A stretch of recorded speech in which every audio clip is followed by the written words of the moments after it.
Chapter 4: Tenure as Chief of Army Staff. Being appointed the Chief of Army Staff marks the high watermark of any soldier's career. Having the trust and confidence of my country brought me enormous joy that very few public servants ever experience. I felt honored to be chosen to serve as the Chief of Army Staff at a critical time of Nigeria's history. I was happy not just because I had attained the office of Chief of Army Staff, but because of what the post symbolizes. My nation recognized my abilities and competence and trusted me well enough to lead the army. My excitement was that I finally had the opportunity to correct the ills of the army and create the professional army that I had always envisaged. I wanted to restore the lost ideals that had moved me to become a soldier in the first place. When I became the Chief of Army Staff, my excitement stemmed not from occupying the position. After all, I had held a much higher position as the ECOMOG commander, commanding troops from 10 different countries. My happiness was that I now had the opportunity to fix the problems and turn the army into a professional force. I was even more excited because my Minister of Defense had once been Chief of Army Staff. I had worked under him and knew him to be a very articulate, professional and competent soldier. More than anything else, he loved the army and would spare no expense in ensuring that the army regained its professionalism and respect, which had been decimated by years of military rule. I was also very optimistic that the president, a retired general and a former head of state, would do everything within his powers to ensure that the institution that had given him prominence would not be allowed to suffer. A president who was once a general in the army was best placed to appropriate the needs and concerns of the army. I also believed that the fact that key members of the president's administration, his national security advisor, and the chief of staff were retired generals would help my case.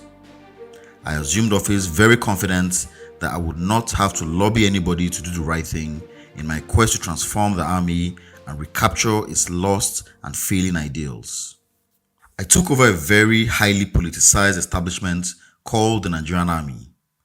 The army I came to lead as Chief of Army Staff was not the same army I had joined more than 3 decades earlier. I had been concerned for quite some time with what I saw as the army's growing inability to maintain its professional integrity, training and capacity to defend the territorial integrity of the nation against external aggression. The adverse effects of military rules on the army were very plain for all to see. Among its legacies, prolonged military rule in Nigeria had left a highly fractured and dysfunctional military. For 15 years, and with each military ruler, the army had grown steadily more accustomed to living in the limelight. Officers indulged in obscene luxuries even as they professed commitment to military discipline. Despite the pretensions, it was clear even to casual observers that the army was losing its soul. The army that had been the pride of the nation now stood discredited and despised by Nigerians. I was, however, amazed upon assuming office as the Chief of Army Staff at the enormity of problems. Every aspect of the military had been damaged, almost irredeemably, by politics and corruption. The army had regrettably succumbed to the morals of the marketplace. Undue and unnecessary premium was placed on wealth.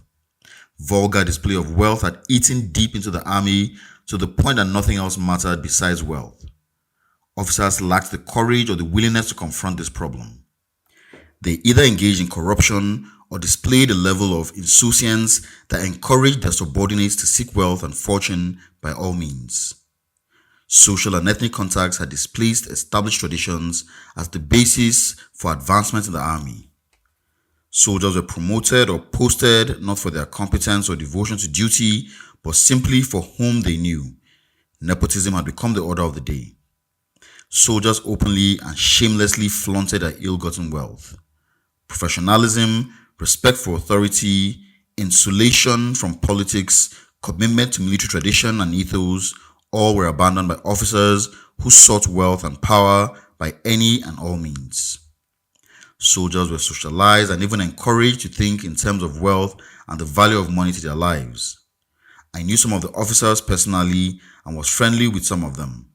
Yet I found their conduct, especially with their vulgar display of wealth, unprofessional and inconsistent with the ideals of the military. I told them how I felt and urged them to make the necessary adjustments and rededicate themselves to the ideals and principles of the military. Given the years of military rule and especially the corruption and abuse of power that had plagued the Abacha years, a broad consensus had gelled that the army was part of Nigeria's problem. The army as an institution was treated with suspicion, if not contempt, by the public. The army became synonymous with everything bad about Nigeria. Citizens saw soldiers as predators and opportunists who exploited the failures of politicians to enrich themselves. The army, an institute I loved so much, had acquired a culture that, if unchecked, would rob it of everything good. Something had to be done, and quickly too, to banish the tattered image of the military. I spent so much time agonizing about the lost ideals of the military. What had happened to the hallmark of military life? What about discipline, training, and respect for constituted authority? How had we come to this nadir? The more I thought about these problems, the more determined I became to take the situation head on. As I mapped out my strategy for dealing with the problems in the military, I remembered what General Gowon, then head of state, had said in the early 70s. The maintenance of an efficient, loyal, and happy troop is an essential precondition of stability in this country, as it is in any other country in the world. It is our firm resolve to maintain the noble tradition of the armed forces as impartial and non-partisan defenders of the country's integrity and unity in its constitution. There should be no room for political interference with the armed forces or their use in furtherance of partisan political ends. Only thus can stability be enhanced. I thought about this admonition by General Gowon and indeed soaked up his vision for the army. An army that was well trained, loyal, efficient, and happy would be an invaluable asset to Nigeria's search for political stability, economic progress, and social equilibrium. I knew, however, that revamping the army would require not just technical but political decisions. I was acutely aware of the danger of trying to fix within a short time problems that had taken decades to gather. For me, the 1999 election signaled not just the end of politics within the military. I was determined to lead the army into a new phase of reflective professionalism, one in which military traditions and value would trump everything else. I dreamed of an army that would be professional, superbly trained, and far removed from the politics of the day. I was under no illusion that it would be easy, but I was determined to do whatever it took within legitimate bounds to put the army on a sound, professional footing. Nigerians, soldiers, and non-soldiers alike needed more from the army. In fact, they demanded it. Flowery rhetoric, rehashing old ideals and cliches they already knew too well would not impress them. They wanted solutions and answers, not long stories. Citizens were tired of listening to perennial promises of transforming the military, which never panned out. I knew that rehashing culture and creating a new mindset for the army would not be easy, but I have never been deterred by challenges. It was not in my nature to back down from a challenge, especially when that challenge possessed significant career-ending potential. Somehow I knew that I either had to find a way to alter the values of soldiers or risk losing them. I was also conscious not to alienate some of the officers, especially those who might have trouble readjusting to the new order. All I had to do was to develop a conception of the framework necessary to transform the army and to push methodically and relentlessly toward that goal. I knew that if I succeeded in my task, the army and indeed the nation would be better off. I had two main options: do the right things and draw the ire of entrenched interests, or be the chief of army staff liked by my superior. I could not be both. For every understandable reason, I chose to do the right thing no matter the consequences. Anybody who knows me would have been very surprised and indeed disappointed if I had chosen the easier option of seeking the approval of my political superiors. My ultimate goal was to improve the army. Fulfilling this mission committed me to the following. First, I wanted to upgrade the existing facilities. Aging and outdated equipment had to be replaced with new and improved technology. The training facilities would be manned by well-qualified and highly motivated instructors. The second goal was to revamp and prepare the Army units to meet the needs, challenges, and threats of the modern era. Training and combat readiness of the Army were essential requirements for Africa's most populous nation.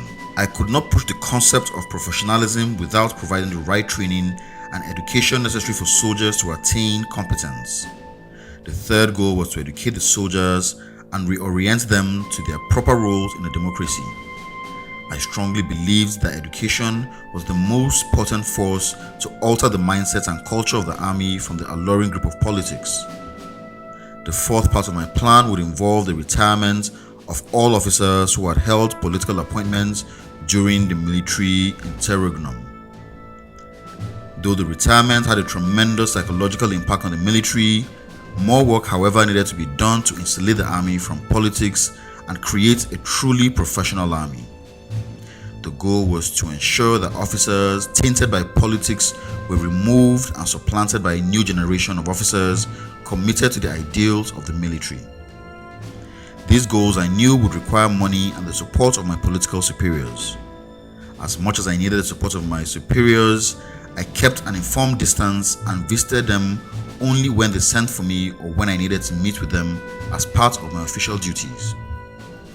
It was in my quest to secure the money for these laudable goals that I became aware of the treacherous terrain called politics. I soon discovered that I was not on the same page with politicians who publicly professed their willingness to prepare soldiers for life in the barracks. The contacts with my political superiors and the technocrats in the Ministry of Defense and Finance brought home to me the difficulties of sticking to one's principles. I was not naive. I knew that in order to succeed in whatever I did, I would need the support and indeed the approval of my superiors, especially the Minister of Defense and ultimately the President. I trusted that as retired generals, they were in positions, perhaps better than anyone else, to appreciate the needs of the Army. I was astonished to discover how wrong I had been in my assessment of my superiors, especially their willingness or eagerness to transform the Army, the same institution that had given them prominence in Nigeria and beyond. The disjuncture between the public utterances of my superiors and what I saw scared me. I had grossly underestimated their capacity for double talk and perhaps their hypocrisy. They told the public what it wanted to hear while they engaged in systematic disregard for the Army. They were only interested in self-promotion and cared little about transforming the Army. It soon became clear to me that the difficult task of transforming the military would be made far more difficult by the attitude of the administration. They displayed a blinding level of insensitivity to the problems of the military and used every opportunity to stress that they and not the soldiers were in charge. Besides the flowery public statements expressing commitment to the transformation of the Nigerian Army, they showed no interest in the welfare of the Army. Also, the bureaucrats in the defense and finance ministries cared only about one thing. They were all hot to enrich themselves. Worse still, they saw everything through the prism of politics and readily subordinated the genuine need of the Army to political consideration. It was difficult for me to live and work with people whose motives I questioned and whose approach to problems I detested. But as a soldier, I decided to march on. I was not going to allow the weakness of my superiors and the technocrats in the ministry to upset my world. Despite the problems, I was optimistic, perhaps naively, about the ultimate success of my quest to improve the Army. We went from June to December 1999 without a budget. I found myself in a very awkward position of having to explain to soldiers why things were not moving as planned. I spent a considerable amount of time trying to assuage soldiers who were becoming increasingly restive at the slow pace of development. I reassured them that once we got our budget, things would work out fine. During one of my several meetings with the Defense Minister, General Danjuma, I told him that I was supposed to be the Chief of Army Staff, but that he had turned me into a preacher, and a very bad one at that. I had to tell long stories to my troops to keep them hopeful, something that was alien to my culture and my upbringing. Before we prepared the budget for 2000, we went to see the president. In our presentation to the president, we focused on three main areas: repairs of our equipment, renovation of the barracks, and renovation and refurbishing of military hospitals. The president commended me for my industry and wished that other units of the armed forces would follow my lead. I thanked him for the compliments, saluted, and left. I remember leaving the meeting very excited. At last, my expectation had come true. The president, a former army general, had listened to me and was willing to help me achieve the laudable goals of reforming the military. We prepared the budget and passed it on to the Minister of Defense, who sent it to the Finance Ministry. I was shocked to learn that out of the budget of about 12 billion naira, the Ministry of Finance allocated 980 million naira to the Army and less than that to the Navy and Air Force. It was becoming increasingly obvious to me that the Byzantine intrigues of the supervising ministry posed significant threats to my quest to transform the army. I took up the matter with the defense minister and went to the National Assembly. By the time we finished our presentation before the National Assembly, the members decided to increase our allocation from 980 million to 4.7 billion naira. Again, we thanked them and left. I do not know whether the adjustment of our allocation by the National Assembly offended some people in high places, but not a single kobo was released to us from January to October 2001. By late October, approximately 40 days to the end of the budget year, we received a check for 280 million naira.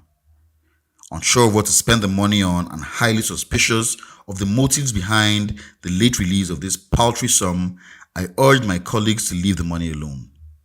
They agreed with me, and the money was left to lapse to the following year.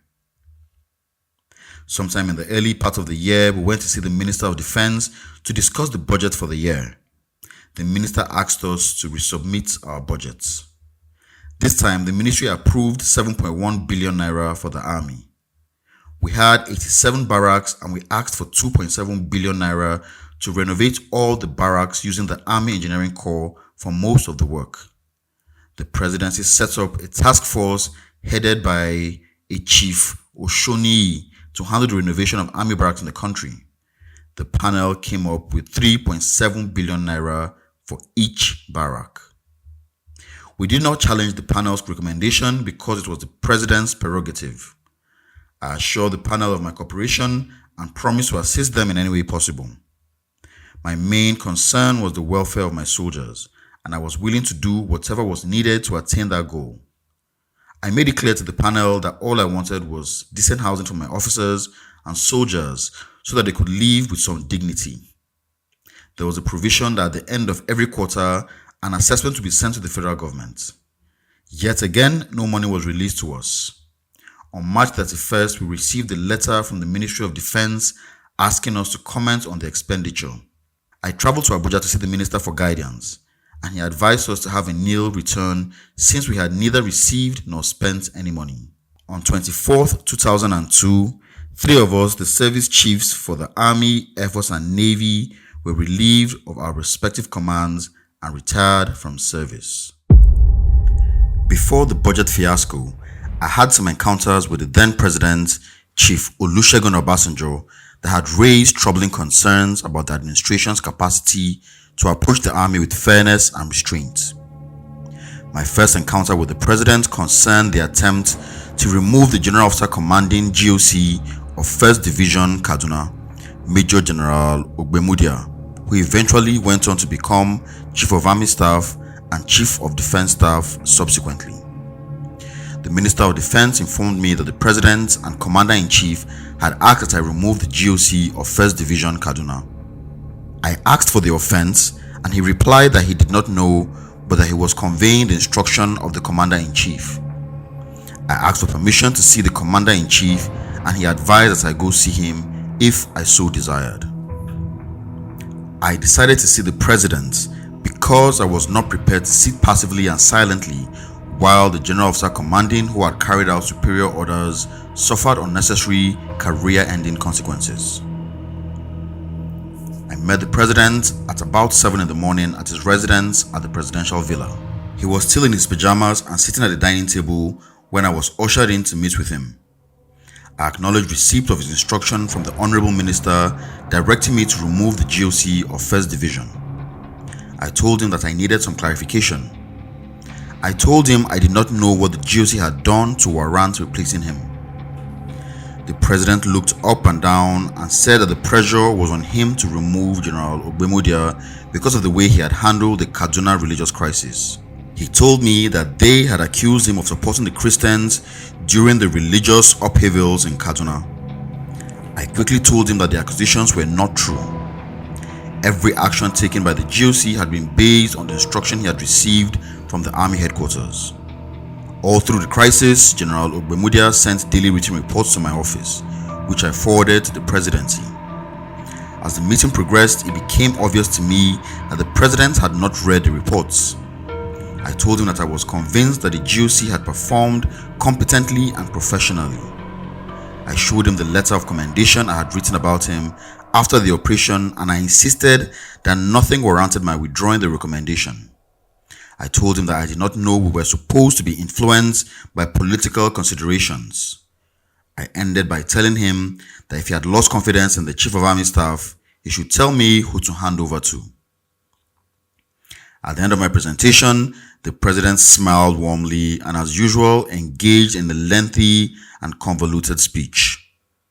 The gist of the story was that he blamed the Minister of Defense and stated that he had failed to do his work. The minister was not effectively discharging his duty. I sensed that he wanted me to join him in blaming the minister. I was not prepared to gratuitously involve myself in an unwarranted attack on my minister, a man I had great respect for and whom I admired greatly. I told him that I thought he had not been properly briefed and that I had come to brief him and had not discussed my intended visit with the minister. At that point, he told me to go back and ask the GOC to continue with his job. All along, the officer concerned did not know what was going on. I left Aso Rock and went to Fort IBB, now called Niger Barracks, and called the officer in Kaduna, asking him to meet me in Abuja. When I briefed him on what had transpired, he was visibly shaken. I cautioned him to pull himself together and told him that his job had never been on the line. I reassured him that he had carried out my instruction to the letter and that if any person was to suffer any consequences, it should be me, the person who had given out the orders. I told him that I was prepared, if the president was not satisfied with my explanations, to resign my appointment. Before he left, I reassured him of my confidence in him and urged him not to let detractors prevent him from living up to the ideals of the military. I also told him that as far as I was concerned, his position and competence were unassailable. He thanked me, saluted, and returned to Kaduna. What a twist of fate that the general, who was to be relieved of his command for dutifully carrying out his orders, would later become the Chief of Army Staff. I stood up for him because I believed in his competence, integrity, and professionalism. General Ogbemudia is a fine officer who can be trusted to discharge his duties with little or no supervision. He is totally devoted to the military and would never engage in anything that would tarnish the image of the military. He is definitely an asset to the army and indeed the nation. His qualities probably account for his elevation to the rank of 4-star general and the Chief of Defense Staff in 2003. General Felix Mojakperu. The removal of General Felix Mojakperu as ECOMOG commander was another indelible moment in my encounter with the president. More than any other event, the removal of General Mojakperu as the ECOMOG force commander represented the height of arrogance of power and vindictiveness. Soon after his inauguration in May of 1999, the president took one of his early international official trips to Liberia. Upon arrival in Monrovia, he was received by General Mojakperu, who was at the time the ECOMOG field commander. He returned from the trip and directed that I relieve General Mojakperu of his post as ECOMOG commander. I put a call to General Mojakperu in Monrovia and asked him if anything unusual had happened during the president's visit to Liberia. He assured me that nothing extraordinary happened. I then told him of the president's decision and asked him if he knew why the president would make such a decision. He promised to tell me when he returned to Nigeria.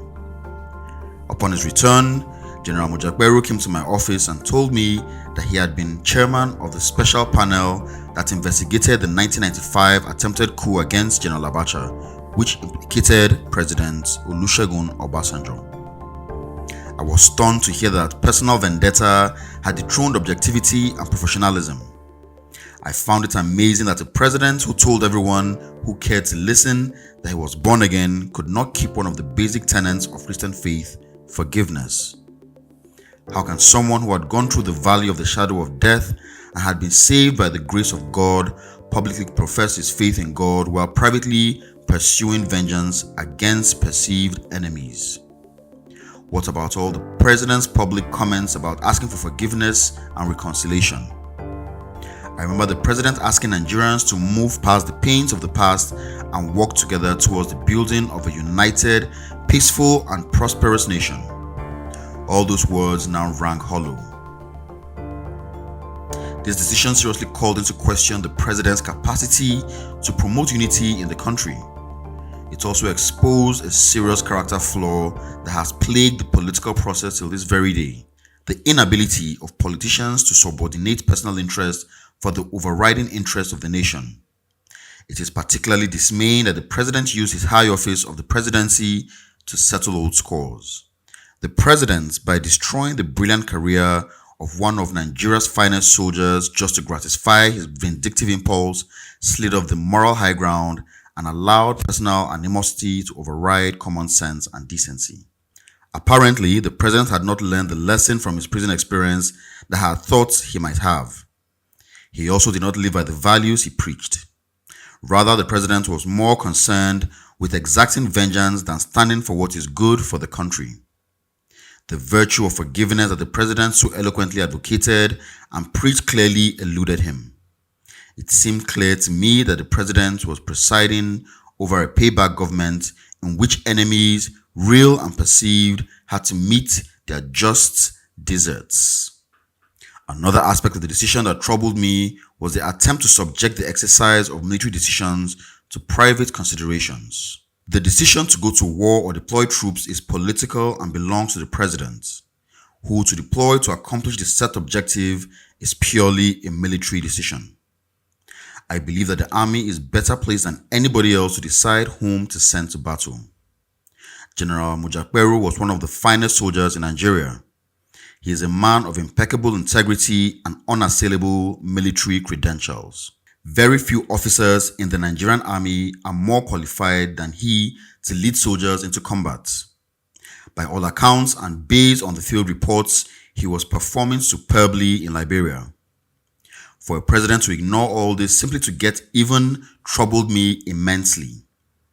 I offered emotional support and encouraged General Mojakperu in what I knew was a difficult and trying time. To have one's career interrupted for no reason at all is definitely not a pleasant experience.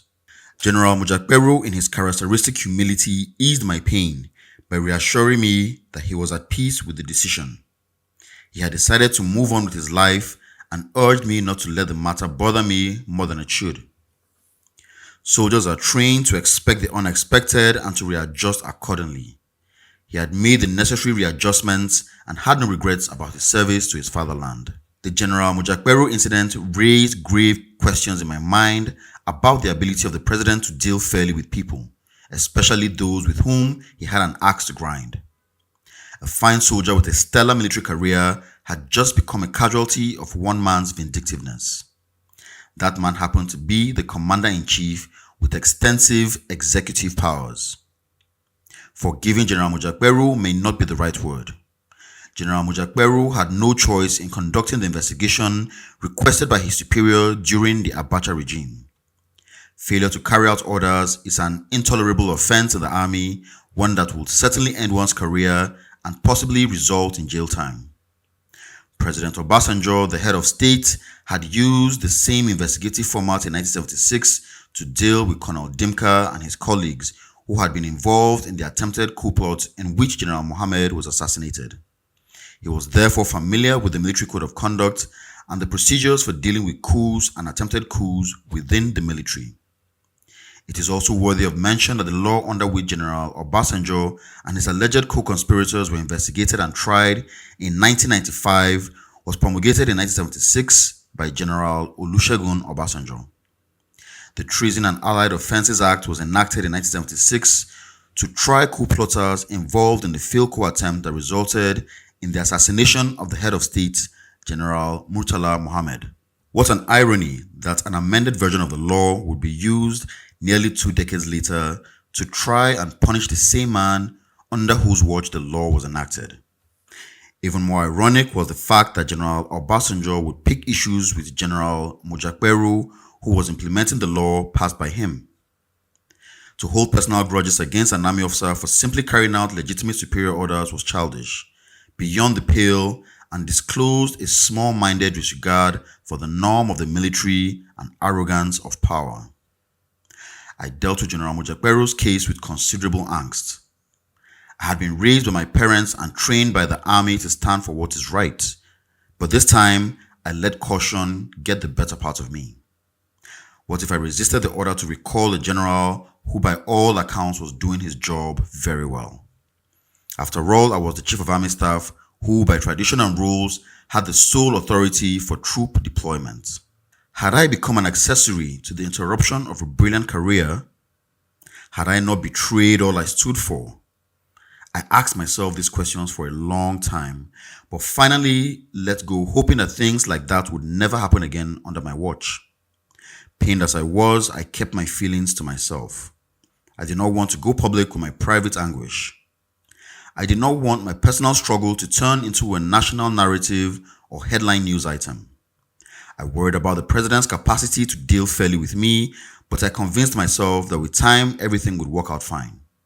I also reassured myself that the president, who was settling into his role as an elected civilian president, would learn how to show some restraint in his dealings with the military. Little did I know that this was a sign of things to come. I was made more evident by the buzz surrounding the military pact between Nigeria and the United States of America. The military pact with the United States of America. Soon after inauguration of the Obasanjo administration in 1999, the United States government extended an offer to help retrain the Nigerian army and reorient soldiers to the proper role of the military in a democratic process. Conceptually, this offer looked good. An army that had ventured into politics for well over 15 years certainly needed such training. Properly conducted, such training would boost the flagging morale of the troops and improve the competence and combat readiness of the forces. More importantly, it could lead to the reorientation of these men and women in uniform and make them appreciate their places and roles in a democracy. No Chief of Army Staff in his right mind would quarrel with what appeared to be a generous offer from a country genuinely concerned about assisting Nigeria to regain its footing and standing in the community of nations after years of military dictatorship. But the devil, they say, is in the details. The arrangement called for the opening up of all our military facilities, institutions, and processes to our foreign instructors. I knew that the arrangement would have long-term implications for both the military and the nation. It is no secret that I objected to the terms of the arrangements that had been unwisely accepted by the political leadership.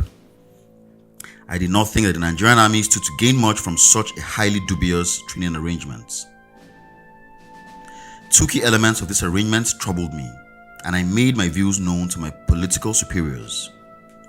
First, I considered it out of place for the United States of America to train and educate Nigerians on the dynamics of peacekeeping. Nigeria has a long, rich, and successful history of peacekeeping ranging from Congo in the 60s, Lebanon, Liberia, and Sierra Leone. I sincerely believe that Nigeria was in a better position than most countries in the world, including the United States, to provide a blueprint for peacekeeping efforts. The United States' foray into peacekeeping is recent and has been relatively unsuccessful.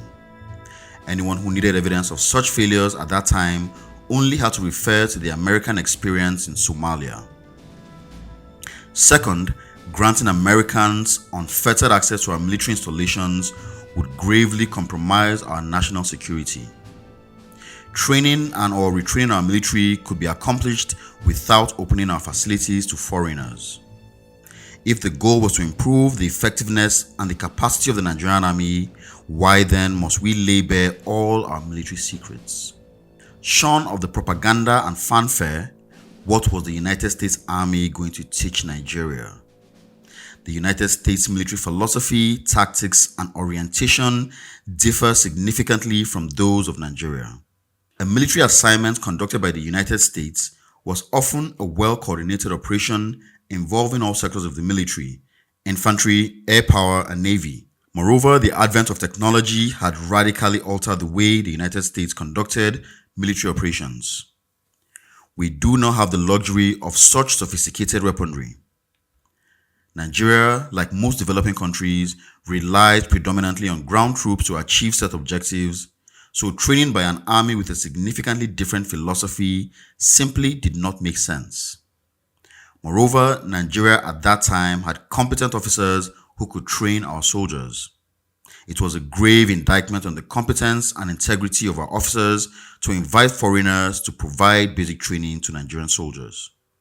I wonder how the dean of a medical school would feel if American doctors were sent to Nigeria to train Nigerian medical doctors on how to treat their patients. Would the Director General of the Nigerian Law School not be outraged if American lawyers were recruited to come to Nigeria to train Nigerian lawyers on how to become good lawyers? The more I thought about this arrangement, the more I resented it. I felt that it was time for me to confront the paternalism that characterized the relationship between the political bosses and the army. I was no longer prepared to allow anybody to treat military commanders and their soldiers like children. I decided to speak out publicly. While receiving the newly appointed Minister of State for the Army, Lawal Batagarawa, at the Defense Headquarters in Lagos on March 16, 2001, I stated inter alia, our interplay with any country should not in any way compromise our military strategy, national interests, and national objectives upon which our sovereignty as a nation is sustained. Some of my colleagues agreed with my position but lacked the courage to speak out publicly. Addressing the futility of such a training arrangement, one of my officers queried, what will the United States train Nigerian soldiers to do? Is it to train us to learn how to shoot or tie our boots? I was convinced that I stood on a very firm wicket when I spoke out against the military arrangement with the United States. The adverse effects of such an agreement on our national security and its impact on the morale of our troops were apparent to all objective and patriotic Nigerians, both within and outside the military. This frank and candid statement obviously ruffled some feathers and caused considerable unease in high places. As a soldier of over 30 years and as the Chief of Army Staff, I knew the grave danger of exposing all our military secrets to foreigners, however well-intentioned they may be. Caution is always the watchword in any bilateral arrangement involving the military. Far too often, today's allies end up becoming tomorrow's enemies. Such a wholesale exposure of all our military processes to foreigners simply did not make sense, especially from a national security standpoint. I also believe that if the administration had given serious thought to the training program, it would have perceived the dangers of this agreement to the imperatives of the Nigerian society. I had spoken my piece. It was up to the political authorities to do whatever they wanted, and they surely did. Some pundits have opined that my removal as Chief of Army Staff had everything to do with my opposition to the training arrangements. Kayode Fayemi, writing in one of the daily newspapers, stated, Malu is renowned for being outspoken. He chose to sacrifice his military career in defense of principles he holds dear. For me, I did not have a choice. I was in no way prepared to support a policy that threatened to undermine national security. The Odi Debacle. Odi is a small community in the Kolokuma-Opokuma local government area of Bayelsa State. Trouble broke out in the community when on November 4th, 1999, 7 members of the Nigerian police were murdered by a gang near Odi. More attacks and murders continued in the days that followed, bringing the total number of murdered policemen to 12. This was a development that was both troubling and unacceptable to the presidency, and so the military was brought in to intervene. The Odi operation was not just an army operation. It involved the army, the navy, and the police. Each institution had a role to play. The Inspector General of Police was present at the meetings, but he directed the Deputy Inspector General to join us in Port Harcourt. I flew from Abuja to Port Harcourt with the Chief of Naval Staff, Vice Admiral Victor Umbu. We went through Warri in a military aircraft, which eventually took us to Port Harcourt. We met at the Hotel Presidential Port Harcourt with the General Officer commanding the 82nd Division, the Brigade Commander in Port Harcourt, the Naval Commander in Port Harcourt, and the Police Commissioner. Each unit, the Army, Navy, and Police, had a specific role in the operation. The Navy was to use flat-bottom boats on the creeks to ensure that none of the troublemakers escaped through the creeks. The Army was to cordon off the city to enable the police to go in and search the area for the hoodlums who had killed police officers and soldiers. The operation was well planned and a date was fixed at the end of our meeting. I flew back to Abuja and monitored the operation from there. On the D-Day, we commenced the operation as planned. The plan was brilliant and well designed to avoid collateral damage to civilians and property. The road from Kayama to Warri was blocked so that no vehicle interfered with movement of troops or tipped off the people. No vehicle was allowed to overtake the convoy. We moved without an incident for approximately 50 miles. Less than 40 miles to Odi, we ran into an ambush. I suspect that either somebody in the Navy, Army, or the police had tipped off the people. We lost a vital component of any military operation, the element of surprise. The bandits and hoodlums had known well in advance that we were coming and they were prepared for us. The ambush was so ferocious and well orchestrated that we lost 3 soldiers on the spot. At that point, the commanding officer, surprised by the ferocity of the attacks on his troops, called to ask me whether he should call off the operation. I responded by asking him if he had achieved his objective. He responded in the non-affirmative, so I responded by telling him that he did not need me to answer that question. The convoy continued until they got to the outskirts of Odi town, where they again came under even more heavy and sustained fire. People were shooting at them from built-up areas. By training, soldiers faced with deadly threats do not throw up their hands in the air and hope that the enemies will be merciful and spare their lives. They return fire to take out the threat. We are not police officers. We do not fire in the knees. If you fire from a building, I will dislodge you from your comfort zone by taking down the building. This is exactly what happened at Odi. The soldiers had no other option but to return fire and save themselves from what otherwise would have been a cold-blooded massacre of soldiers carrying out legitimate orders. No soldier would shoot at a civilian who posed no threat to him. As soon as the shooting subsided, the soldiers moved in, but by that time the bandits had escaped toward the creeks. Meanwhile, the Navy had not moved as planned and had not condoned off the creeks, making it possible for the people firing at us to escape through the creeks. The police on their part were nowhere to be seen, so the army was exposed and wrongly perceived as the main culprit in the failure of the mission. The army's mission had been to assist the police to maintain law and order. The army was not supposed to be involved in the searching and arresting. That was not our responsibility. I immediately briefed the president and told him that our mission had failed and explained the situation. He said that we had done our best. I had hoped that he would ask the Navy to explain why they had backed out. It is curious that even to this day, nobody has bothered to find out why the Navy did not carry out their assignment as planned. I have always believed and still believe that soldiers should not be involved in basic law enforcement duties. The army has neither the training nor the disposition for such assignments. Questions about the performance of the military at Odi should rightly be directed to those who ordered the army into Odi in the first place. The army did not gratuitously inject itself into Odi. We were asked to come in by the civilian authorities. It is not the job of a soldier to question the morality or rationale behind orders. In fact, it would have been gross insubordination and a serious violation of military code of justice if the army had failed to carry out the directives of the commander-in-chief. As a soldier, I was trained to obey the last command of my superiors, even if I had reservations about the correctness of such an order. Once the order was given, my job was to work out the technical details. The soldiers performed credibly under very dangerous and difficult circumstances.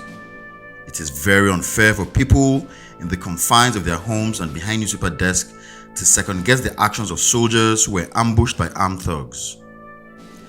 Expecting detachment and restraint in the face of fire has never been part of military training.